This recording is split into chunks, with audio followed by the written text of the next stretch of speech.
Hey everyone, welcome to Princess Gay. I'm your host Connie, and today we are going to roll for initiative because we are here with Dungeons and Dragons Honor Among Thieves. This is a donation reward. Oh wait, no, it's not.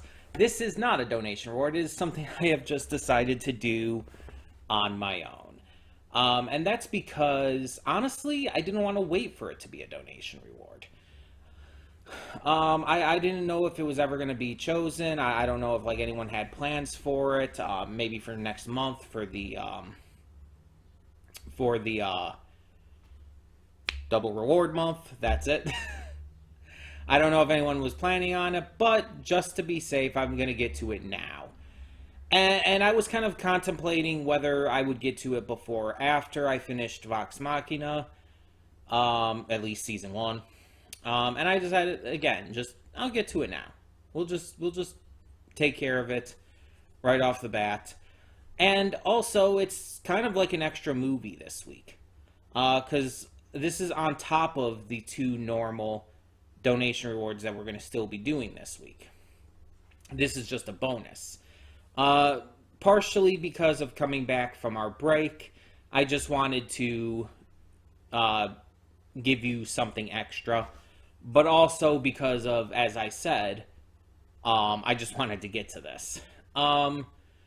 So I know that this movie includes actors like Chris Pine and I cannot think of his name right now. I like had his name in my head before and I can't think of it now. The guy from Detective Pikachu and Jurassic World. It's like I just can't think of his name at the moment. Wow. But I know they're in it. I know Michelle Rodriguez is in it. I've seen like a trailer, maybe two. Um, I don't know much of anything about the actual story. I don't really know like what the story to this is exactly. Um, all I know is that a lot of people actually really like it. A lot of people are really finding that it captures the spirit of D&D well, unlike the old Dungeons and Dragons movie, like from the old days with Jeremy Irons in it, I guess. I never actually saw that one. I know this is not a remake of that, by the way. Um, this is its own thing. Yeah, I don't know what to expect. Like, I've played D&D. I've talked about this during the Vox Machina reactions. I haven't played a lot, but I have played it, and so it's like there's certain like creatures or whatnot I might recognize. Obviously, like classes and whatnot, races. But there's not everything would be instantly recognizable to me. I'm not like a long time player or a huge fan of D&D. It's just I'm more casual into it. I'm casually a fan. Yeah. But this movie, from the trailer that I did see, and from what I can remember of it, it looked pretty interesting, and it just seemed like a movie that I would probably get a kick out of. And for those of you who were wondering about this, this is actually from the D&D movie release. This is a popcorn bucket from AMC Theaters. This was given out, I guess, during the premiere and stuff. I won this at a friend's game night this past weekend. It was just, we went to the game night, it was a board game night, and we just put in tickets into a bowl, and I just ended up getting drawn somehow. But yeah, it's just a popcorn bucket. I guess you could store anything in it, probably. If you have a lot of dice, you can store those in it. It's neat. It's like just a big D20 and everything, with like the D&D symbol on each side, and yeah, it's obviously just plastic, but it's neat, and I wanted to show it off. Obviously, wearing my shirt as well. Um, but yeah, I just thought this sounded like a fun idea, and it sounded like a good idea to just do an extra movie this week. So, since, like I said, I don't really know anything else about the plot or what goes on in the movie, I'm definitely interested. Also, Justice Smith is the actor's name I was trying to remember. The one in Detective Pikachu and Jurassic World. Justice Smith. He needs to be in more because I keep forgetting his name, and if he's in more stuff, which he deserves to be, I won't forget his name as much. But in all seriousness, yeah, I'm excited to see what this is like. I tend to like fantasy stuff as it is for the most part. There's always exceptions, but I'll probably be into it. Either way, we're going to get this started and hope for the best. So when the screen fades to black, pause this redirect and go to the description below. Follow the link to the reaction, and after you watch it, come back here to the redirect and resume play. Because after it fades to black and then fades back in, everything from that point forward will be my afterthoughts and will contain spoilers to the movie. So, that being said, thank you so much for tuning in, and I will see you at the reaction. And we are back, and we'll begin with spoilers in 3, 2, 1, now. So, I would not say that this movie rolled a nat 20. It was good, but that's all I would say about it. It was good. It wasn't great. It definitely wasn't bad. It was good. I very much enjoyed it. But it could have, I feel, been better. Like, I don't expect it to be as necessarily comedic and kind of silly as something like Vox Machina. But maybe it's just a me thing, but some of the effects looked pretty weak for a movie that came out in 2023. And honestly, some of the story, some of the pacing was a little off. But it wasn't bad. And again, I very much liked the characters. The actors did a great job. And speaking of, I did look up some things. So first off, Bradley Cooper. I saw his name in the credits there. I'm like, who the fuck was Bradley Cooper? And the name was Marleman, and I'm like, I know the name. I heard the name in the movie. I just can't think of who that was. It was Holga's ex, the halfling. I did not, even for the life of me, realize that was Bradley Cooper. Like, it just did not cross my mind that was Bradley Cooper. But looking back on it, it's like, yeah, that was Bradley Cooper. After finding that out. Also, there was a cameo by the guitarist for Rage Against the Machine, Tom Morello. He was the dwarf during the games, the High Sun games. He was the dwarf who's killed by the panther creature. So you wouldn't recognize him, obviously, because he doesn't look anything like himself there. But that's just a fun little fact I found out. It's like just random Tom Morello. And apparently Tom Morello is just a big fan of D&D, and he actually plays with other celebrities, including, I guess it said Vince Vaughn, I think I read. So that's pretty interesting. But I also wanted to look up Regé-Jean Page, the actor who played Zankiender. He doesn't seem to have been in much of anything I would recognize him in. He hasn't been in a lot of movies, and the ones that I might have seen, like, I wouldn't recognize him for.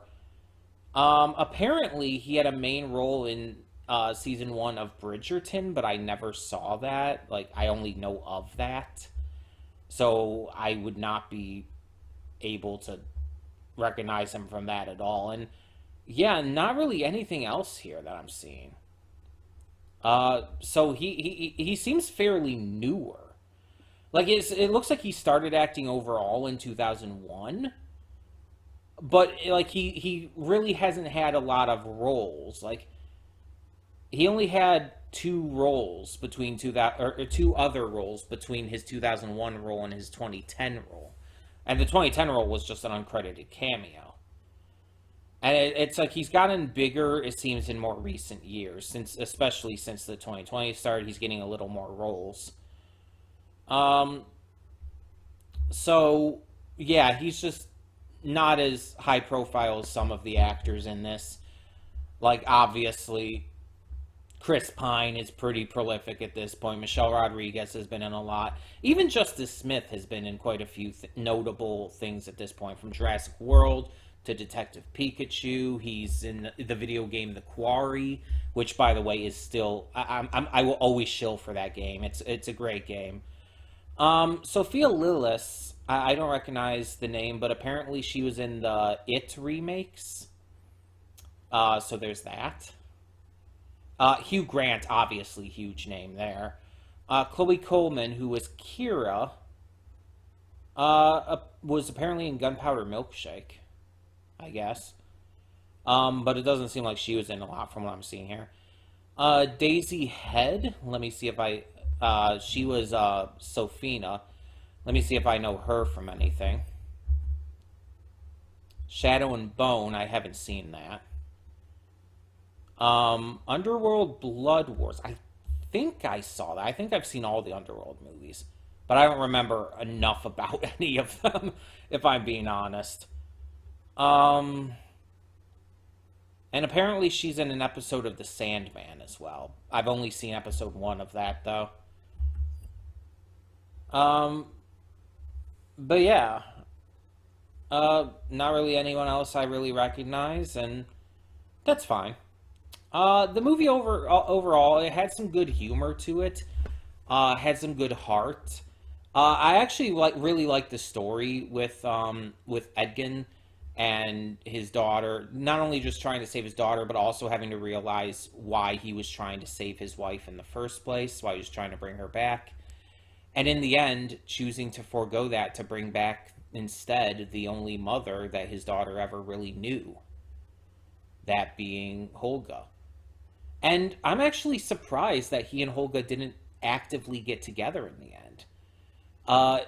We got a romance between our two magic users in the party, but we didn't actually get anything between those two. And I actually really thought they were going to go that route. So I'm a little surprised they didn't. Not necessarily disappointed, just surprised. It didn't really seem like it mattered too much which way they went on that. Hugh Grant was great as like this bumbling idiot of an antagonist. He's clearly not like villainous, but he's good at being just kind of this weird dick. It works for him. He worked it out well. Safina is well done in how menacing she is. And again, I like the characters in general. I like their personalities. I like the little arcs they went through, figuring everything out, and some of the shenanigans they got up to. I will say though, the one scene where the spell that has the fake Edgin like glitches out and everything felt weird in terms of its tone.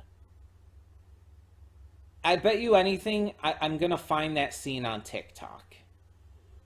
I bet you anything if I look up this movie on TikTok, I will find a lot of people talking about that scene because it stands out.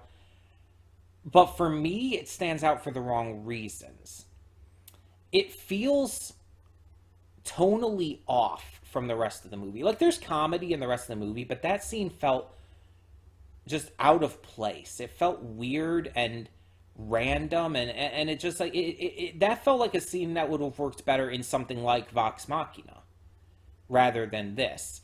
It just didn't fit with the rest of the movie, and really it felt like a forced joke. On the other hand, you have the fat dragon, which actually did work because the dragon was still menacing and terrifying. It was still a dragon. It never took you out of the scene and never felt out of place for how the movie was being presented prior and since. The fat dragon thing was fine. It's just the weird failing spell that made him look like he was melting and shit, and it didn't work. It was too tonally different. It was honestly just too creepy. But that's more of a personal thing. Like, God, that was weird. But yeah, I just don't think it worked in terms of tone. It just felt off. It felt too silly for what the rest of the movie did with its humor. Um, there was a good amount of action in this. We got to see everybody really have some good moments. Um, Edgin wasn't really the big fighter, and I like that he never really like took that too far because he's not really a fighter. It's not really his thing. But we got to see plenty of stuff with Holga. We got to see some fun owlbear action with Doric. It's like we got some good action in this. Um, and it was well done. There was some really badass shots, some really badass scenes. Um, the entire narration thing at the beginning, where he's narrating like his life story and all, I'll be honest, was boring as fuck. I like how it came back in the end with with Forge doing it. That was a good joke at the end, and with him trying to escape in the same way but failing spectacularly. That was good. That was a good joke. But at the very beginning, when I'm watching, I was bored out of my mind listening to his backstory. It's like, yeah, I felt for him and everything, but the way it was presented, the way it was, um, what's the word? Oh God, what is the word? I hate it when this happens every time. Every time. Um,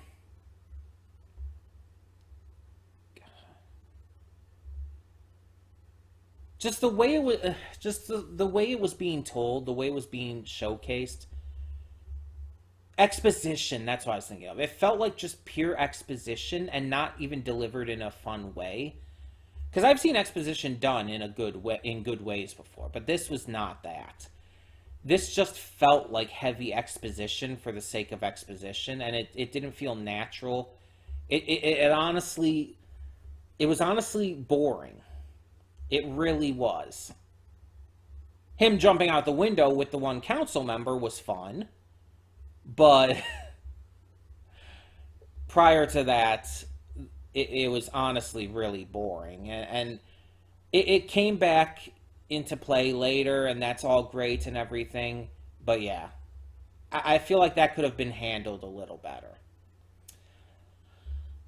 But I liked some of the creatures and stuff we saw in this, even if I didn't understand every single reference. I liked some of the different objects and spells and all. Like I like the hither thither staff, which was the dumbest fucking name ever. But the actual staff's ability, it's a portal gun. It's just a portal gun, and honestly, I can dig that. It's a great power. Let's be honest. It is a genuinely great power, so I can dig that. Um, and you guys could tell I really enjoyed the fat dragon. It's like that was just really fun for me and really surprisingly weirdly cute. Um, Also, just Michelle Rodriguez just being a badass. Just every time she's being a badass is just amazing.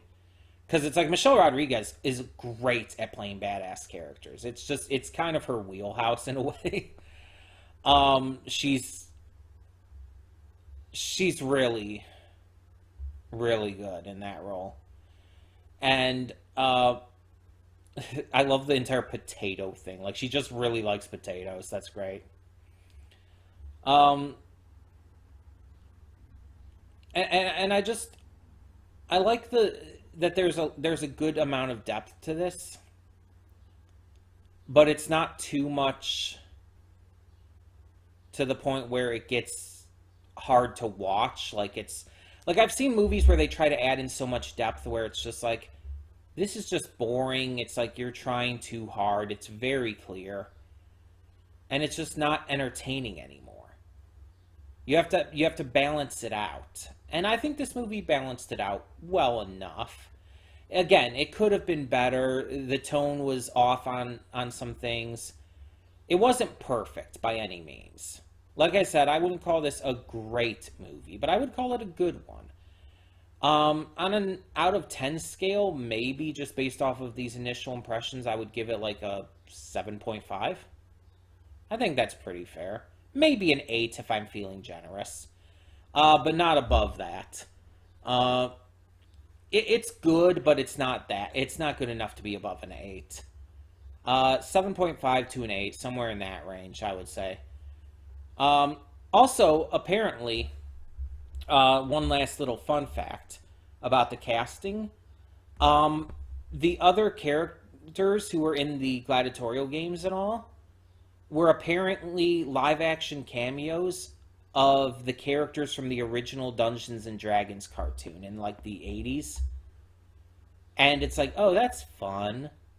I would have never recognized them, like, because I never watched that cartoon, but that's fun to include that in there. It sucks that there's like no critical role members in the movie, but I really wouldn't expect there to necessarily be. It would have been cool seeing or even just hearing one of them in just even just a small cameo. At least Matt Mercer, you know. But again, but yeah, this was a good movie. Like I said, not great but good. And hey, I got a popcorn bucket for it, even though I got this the weekend before now, but still. Yeah. So this is the thing. It's wild to me how some of these movies have these little like promotional popcorn buckets and cups and stuff. Um, because it's like it's not really that necessary, but whatever. Either way, let me know in the comments below what did you think of this movie. And remember, we do still have more movies coming this weekend. Our normal uh, donation reward, that's the word. Our normal donation reward movies are still coming this weekend. This was just a special little additional film. And yeah, I know you're not used to having movies on the week during the week anymore, like on the day of recording, but again, this is separate from those technically, just like Film Red was. I believe Film Red I didn't wait to release for the weekend either. So, but yeah. So like I said, tell me what you think of Dungeons and Dragons: Honor Among Thieves. And for now, I'm Connie and I'm signing off. See y'all next time.